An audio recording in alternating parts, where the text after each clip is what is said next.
ओम शांती. आजची तारीख आहे 10 जून 2026.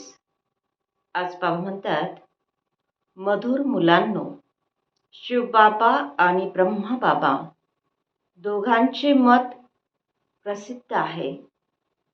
तुम्हाला दोघांच्या मतावर चालत आपलं कल्याण करायचं आहे. प्रश्न आहे, नंबर 1 ट्रस्टी कोण आहे आणि कसे? प्रश्न आहे, शिवबाबा आहे नंबर 1 ट्रस्टी. त्यांच्यामध्ये बिलकुल आसक्ती नाहीये. भक्ती मार्गामध्येही तुम्ही त्यांच्या अर्थ दानपुण्य करत आला आहात. ते सर्व सुरक्षित होतं, ज्याचं फळ दुसऱ्या जन्मामध्ये मिळतं. आताही बाबांच्या अर्थ आपण सगळं काही बाबांना दिलं, म्हणजे एक प्रकारे सुरक्षित केलं, तर त्याचं पूर्ण रिटर्न बाबा आपल्याला देतात. कारण बाबा म्हणतात, मी स्वतः सुख भोगत नाही, मी तुमचं घेऊन काय करू? गीत आहे, दर पर आए है कसम लेके. ओम शांती. मधुर मधुर खूप खूप वर्षांनी भेटलेल्या मुलांनी गीत ऐकलं. मुलं त्यांना म्हटलं जातं जे बाबांची बनतात. बाबांनी समजावलं आहे की हा अंतिम शेवटचा मर्जीवा जन्म आहे, तर जिवंतपणी बाबांचं बनायचं आहे. हे तर मुलं जाणतात की श्रीमत गायलेली आहे. श्रीमत भगवान वाच म्हटलं जातं. गीतेमध्ये श्रीकृष्णाचं नाव दिलेलं आहे, परंतु आहे शिव बाबा, त्यांच्यानंतर ब्रह्मा आणि मग श्रीकृष्ण. तर श्रीमत श्रीकृष्णाची म्हणता येणार नाही. श्रेष्ठ ते श्रेष्ठ आपले शिव बाबा आहेत. पतित पावन श्रीकृष्ण किंवा राधेला म्हणता येणार नाही, तर ते दैवी गुणांवाले मनुष्य आहेत. मनुष्याला पतित पावन म्हटलं जात नाही. सतयुगामध्ये असं म्हणणार नाही की पतित पावन या. पतितांना पावन बनवणारा एकच बाप आहे, ज्यांच्या श्रीमतावर तुम्ही आता चालत आहात. प्रजापिता ब्रह्मांची सुद्धा मत प्रसिद्ध आहे. श्रीमतही प्रसिद्ध आहे. शिव बाबा येऊन तुम्हाला आपल्या समान बनवतात. शिव बाबा येऊन तुम्हाला आपलं बनवतात.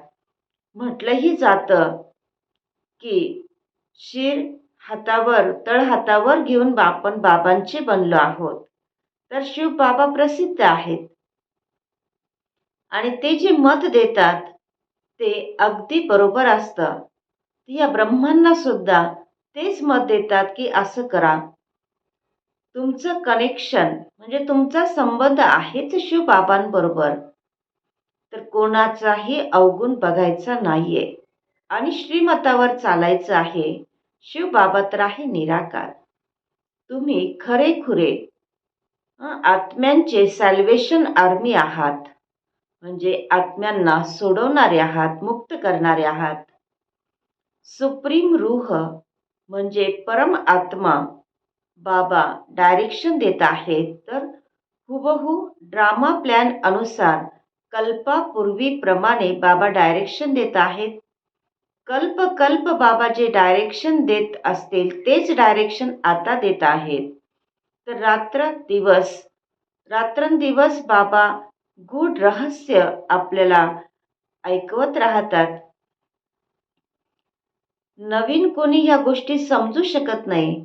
भले काय काय 30, 35, 40 वर्षांपासून ज्ञानामध्ये असतात, परंतु खूप असे आहेत की जे या गूढ गंभीर गोष्टींना समजत नाही. बाबा म्हणतात, दिवसेंदिवस बाबा नवीन नवीन ज्ञान ऐकवत राहतात. कराची पासून मुरली निघत आलेली आहे. तर पहिले सुरुवातीला बाबा मुरली चालवत नव्हते. रात्री 2 वाजता उठून 10-15 पानं बाबा लिहायचे आणि शिव बाबा लिहून घ्यायचे ब्रह्मा बाबांकडून आणि मग त्याच्या कॉपी निघायच्या. त्यावेळेला अशा प्रिंटिंग मशीन वगैरे नव्हत्या, सायक्लोस्टाईल होती. तर बाबा म्हणतात भक्ती मार्गामध्ये तर शास्त्र वगैरे हे कागद सांभाळून ठेवले जातात. दिवस दिवसेंदिवस खूप खूप मोठे मोठे किताब म्हणजे पुस्तकं बनत राहतात, ग्रंथ बनत राहतात. तर किती जन्मकथा, जीवनचरित्र बनवले जातात आणि मग नंतर ते वाचून ठेवून दिले जातात. बाबा म्हणतात, की तुम्ही तर मुरली वाचून फेकून देतात. हं. नाहीतर हे परमात्मा महावाक्य हं, सदासाठी ठेवले पाहिजेत. परंतु नाही, ठेवत नाहीत. कारण तुम्ही जाणतात की सर्व विनाश होणार आहे. चित्र वगैरे सुद्धा जे बनवले जातात ते सुद्धा थोड्या वेळासाठी, थोड्या समयासाठी बनवले जातात. नंतर हे सगळे दबून जातील. सतयुगामध्ये न शास्त्र असतील ना चित्र असतील, काहीही राहत नाही. आणि मग नंतर जे काही चालतं ते कल्पानंतर पुन्हा तेच होईल. शास्त्र वगैरे पुन्हा द्वापर युगापासून बनणं सुरू होईल. ग्रंथ सुद्धा अगोदर हाताने लिहिले जायचे, तर त्यावेळेला खूप छोटे होते आणि आता दिवसेंदिवस मोठे होत चालले आणि मोठे होत जातील, मोठे बनवत जातील. तर बाबा म्हणतात की मी भक्ती मार्गामध्ये काय करतो, तर भक्ती मार्गामध्ये सुद्धा इन्शुरन्स केला जातो. म्हणजे भक्त ईश्वर अर्थ दान पुण्य करतात ना, आणि म्हणतात की याने दान केलं आहे ईश्वरार्थ, तर ईश्वरने अमक्या अमक्याला मोठ्या घरामध्ये जन्म दिला आहे. भक्ती मार्गामध्ये धर्मात्मा सुद्धा खूप असतात. ईश्वरार्थ श्रीकृष्णार्थ दान पुण्य करतात. आणि मग ते तर बाबा समजावतात की मी मुलांना दुसऱ्या जन्मामध्ये अल्पकालासाठी त्याचं फळ देत आलेलो आहे. चांगलं किंवा वाईट फळ तर मिळत असतं. तर किती इन्शुरन्स झाला, म्हणजे किती आपण आपलं तन मन धन सुरक्षित केलं. तर जो जसे कर्म करतो त्याच्या अनुसार त्याला त्याचं फळ मिळत असतं. माया उलटे काम करवते, ज्यामुळे तुम्ही दुःख प्राप्त करतात. आता मी तुम्हाला असे कर्म शिकवतो की ज्यामुळे कधीही तुम्ही दुःखी होणार नाही आणि तिथे तर माया सुद्धा असणार नाही. बाकी बाकी पद मात्र असणार आहे. तो जेवढं आता आपलं तन मन धन या ईश्वरीय कार्यामध्ये, ईश्वरीय सेवेमध्ये सुरक्षित करेल, त्याप्रमाणे त्याला पद मिळेल. शिवबाबा ट्रस्टी आहे ना, आणि ट्रस्टी सुद्धा नंबर वन ट्रस्टी शिवबाबा. दुसऱ्या दुसऱ्या कुणाची तर आसक्ती जाईल. आणि काही काही ट्रस्टी असे असतात की ज्याच्याविषयी ट्रस्टी बनलेले असतात ते सगळं खराब करतात. म्हणजे एक प्रकारे बाबा म्हणतात की काही काही ट्रस्टी अशा असतात की खाना खराब करते ते हे. तर बाबा तर बघा की कशी ट्रस्टी आहेत, सर्व काही मुलांच्यासाठी करतात. बाबा म्हणतात की मी खराखुरा ट्रस्टी आहे. मी स्वतः कधी सुख घेत नाही. बच्चांना म्हणजे मुलांना सारी राजधानी देत असतो. आणि म्हणून सिंधीमध्ये एक म्हण सुद्धा आहे की हात जिसका ऐसे, म्हणजे दाताच्या रूपामध्ये ज्यांचा हात असेल तर ते पहिलं सुख प्राप्त करतील. जिसका हात ऐसे पहिला पूर वह पहुंचेंगे. तर बाबांच्या प्रती सर्व काही आपल्याला दान करायचं आहे, म्हणजेच एक प्रकारे सुरक्षित करायचं आहे. तर 2 मुठी तांदूळ जरी दिले तरी सुद्धा बाबा म्हणतात की महाल मिळतील. आणि आता तर बघा की त्यावेळेला जेव्हा ही मुरली चालली तर मकान बनत असेल तर बाबा म्हणतात की अभी देखो मकान बना है. तर कोणी कोणी 1 रुपया पाठवला आणि म्हणाले की आमची एक वीट लावा. तर बाबांनी त्यांना लिहिलं की तुम्हाला तर सर्वात चांगले महाल मिळतील, कारण तुम्ही गरीब आहात. मग बाबा म्हणतात की मी आहेच गरीब निवाज. गरिबांचा 1 रुपया आणि सावकारांचे 10,000 रुपये, तर दोघांना एकसारखं पद मिळतं. सावकार तर खूप मुश्किल येतात आणि सगळ्यात कन्या ज्या आहेत कुमारिका त्या एकदम फ्री आहेत. आणि त्याच्यामध्ये जर बघितलं तर नंबर 1 मम्मा आहेत. त्यांच्याकडे मम्माकडे काहीही नव्हतं, गरीब घराण्यातल्या होत्या, तरी सुद्धा नंबर 1 गेल्या. तर बाबा म्हणतात ब्रह्मबाबांनी सगळं काही दिलं, तरी सुद्धा पहिले लक्ष्मीच आणि नंतर नारायण. म्हणजे पहिले लक्ष्मीचं नाव घेतलं जातं आणि मग नारायणाचं नाव घेतलं जातं. तर मम्मा लक्ष्मी बनतात आणि ब्रह्मबाबा नारायण बनतात. तर मम्माने गरीब घराण्यातली होती, काही दिलं नाही, तरी सुद्धा ती नंबर 1 गेली. आणि ब्रह्मबाबांनी सगळं काही दिलं, तरी सुद्धा अगोदर मम्माचं म्हणजे लक्ष्मीचं नाव घेतलं जातं आणि नंतर मग नारायणाचं म्हणजे ब्रह्मबाबाचं नाव घेतलं जातं. मग बाबा म्हणतात किती आश्चर्यकारक हा खेळ आहे. तर कधीही कोणत्या गोष्टीमध्ये संशय येता कामा नये. खूप खूप आपल्याला मधुर बनायचं आहे आणि पावलोपावली श्रीमत घ्यायची आहे. नाहीतर माया आपलं खूप नुकसान करते.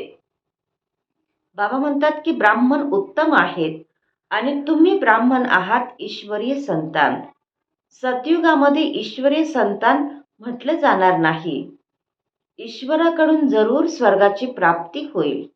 आणि हा आताचा जो जन्म आहे तो तुमचा अति दुर्लभ अमूल्य जन्म किंवा अमूल्य जीवन आहे. बाबा म्हणतात मनुष्य तर स्वतःसाठी करतात आणि मग म्हणतात की आम्ही तर निष्काम सेवा करतो. परंतु बाबा म्हणतात की निष्काम तो कोणीही करू शकत नाही. प्रत्येक गोष्टीचं फळ हे जरूर मिळत असतं. आणि मी तर तुम्हा मुलांना अविनाशी ज्ञानरत्न देतो आणि तुम्हाला तुमच्यासाठी वैकुंठ मी घेऊन आलो आहे. सेकंदामध्ये जीवनमुक्ती किंवा सेकंदामध्ये बादशाही दिव्य दृष्टीचा दाता शिवबाबा आहेत. सेकंदामध्ये वैकुंठामध्ये घेऊन जातात. बाबा म्हणतात की ह्या बाबाच्या हातामध्ये कोणतीही चावी नाही. म्हणजे ब्रह्मा बाबांच्या हातामध्ये कोणतीही चावी नाही. तर बाबा म्हणतात शिवबाबा म्हणतात की मी तुम्हा बच्चांना तुम्हा मुलांना राजाई देतो, मी राजाई करत नाही. आणि मग जेव्हा तुम्ही भक्ती मार्गामध्ये जाल तेव्हा तुम्हाला दिव्य दृष्टीने मी तुमचं मनोरंजन करतो. तर किती चांगल्या रीतीने बाबा समजावून सांगतात की मुलांनो मी तुमचा इन्शुरन्स मॅग्नेट आहे.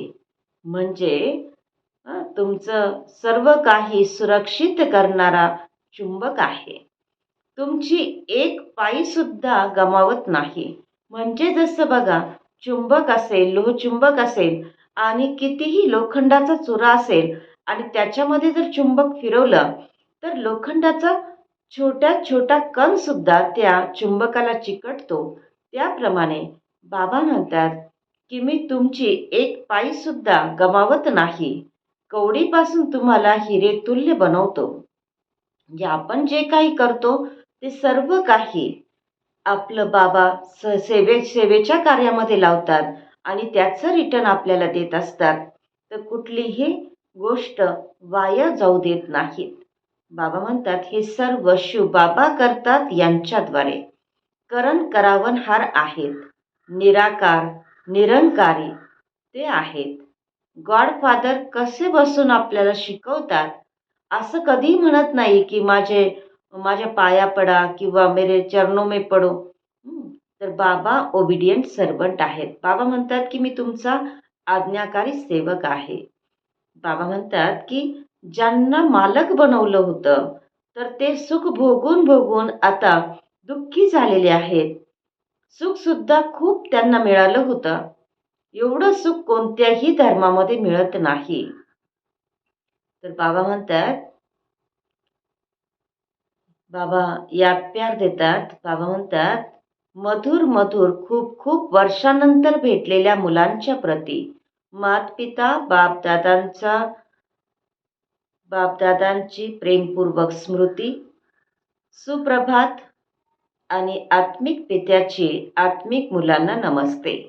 आणि आम्हा आत्मिक मुलांचा आत्मिक मातपिता बापदादांना प्रेमपूर्वक स्मृती, सुप्रभात आणि नमस्ते. धारणेसाठी मुख्य सारांश आहे. पहिला पॉइंट, या सृष्टीरूपी नाटकामधला प्रत्येक सीन साक्षी होऊन बघायचा आहे. कारण म्हटलं जातं, बनी बनाई बन रही, अब कुछ बननी नाही. जे बनणार होतं ते बनवलं गेलेलं आहे, जे अनादी आहे. आता काही नव्याने बनणार नाही, म्हणून कोणत्याही गोष्टीमध्ये संशय घ्यायचा नाही. दुसरा पॉइंट आहे, बाबा इन्शुरन्स मॅग्नेट आहे. म्हणजे बाबा आपलं सर्व काही सफल करणारे चुंबक आहेत. आणि म्हणून आपलं तन मन धन बाबांच्या सर्व्हिसमध्ये सफल करून आपलं भविष्य बनवायचं आहे. बाबांकडून बाबांबरोबर पूर्ण कनेक्शन म्हणजे संबंध ठेवायचा आहे. आणि आपला पूर्ण समाचार बाबांना द्यायचा आहे. वरदान आहे, मर्जीवा स्थितीच्या द्वारे हिम्मत आणि उमंगाची अविनाशी स्टॅम्प लावणारे प्राप्ती संपन्न भव. विश्लेषण आहे, जे प्राप्तींनी संपन्न असतात त्यांच्या प्रत्येक चालचलनमध्ये, त्यांच्या नेत्रांमधून, त्यांच्या वर्तनामधून उमंग उत्साह दिसतो. परंतु हिम्मत आणि उल्हासची अविनाशी स्टॅम्प लावणारे जे असतात ते आपल्या भूतकाळातील किंवा ईश्वरीय मर्यादेंच्या विपरीत संस्कार, स्वभाव किंवा संकल्प व कर्म नसतात. म्हणजे बाबा म्हणतात की मर्जीवा बनायचं आहे. म्हणजे काय? बाबा सांगतात की हिम्मत आणि उमंग उत्साहाचे अविनाशी शिक्का लावण्यासाठी आपले जे जुने संस्कार किंवा जे ईश्वरीय मर्यादांच्या विपरीत जे संस्कार असतील, स्वभाव किंवा संकल्प किंवा कर्म असतील, त्यांच्यापासून आपण मर्जीवा बनायचं आहे. म्हणजे जणू काही ते जुन्या जन्मामधले होते आणि आता आपल्याला नवीन धारण करायचे आहेत. प्रतिज्ञारूपी स्विच जो आहे त्याला सेट करायचं आहे आणि प्रॅक्टिकलमध्ये प्रतिज्ञेच्या प्रमाणे आपण चालत राहायचं आहे. हिम्मत बरोबरच आपण उमंग उत्साहामध्ये असू तर प्राप्तीची झलक आपल्याला दूरवरूनच दिसेल. आजचा सुविचार आहे, बाबा म्हणतात, संघटनमध्ये किंवा झमेल्यांमध्ये मेले व झमेलों में डबल लाइट रहने वाला ही धारणा मूर्त है. बाबा म्हणतात, आपण एकमेकांबरोबर भेटत असताना किंवा कुठल्याही विघ्नामध्ये, वादळामध्ये असतानाही, मायेच्या विघ्नामध्ये असताना किंवा कुठल्याही गोंधळामध्ये असताना आपण जर डबल लाईट राहणारे असू तर याचाच अर्थ की आपण धारणामूर्त आहोत. आजचा अव्यक्त इशारा आहे, सदैव हर्षित राहण्यासाठी आपल्या स्वभावाला सरळ बनवा आणि सहनशील बना. बाबा म्हणतात, आपले प्रत्येक संकल्प, प्रत्येक बोल याच्यामध्ये विशेषता हवी. सदैव सरळ स्वभाव, सरळ बोल, सरळता संपन्न कर्म आपले असावे. असे आपण सरळ स्वरूप असावे, सरळ स्वरूप राहावे. सदा एकाच्या मतावर, एकाबरोबर सर्व संबंध आणि एकाकडूनच सर्व प्राप्तींचा अनुभव करणारे, असे एकाद्वारे सदा एकरस राहणारे सहज अभ्यासी असावे. सदा खुश रहा आणि खुशीचा खजाना सर्वांना वाटत रहा. खुशीची लहर सर्वांमध्ये पसरवा आणि हीच खरी सेवा आहे. ओम शांती.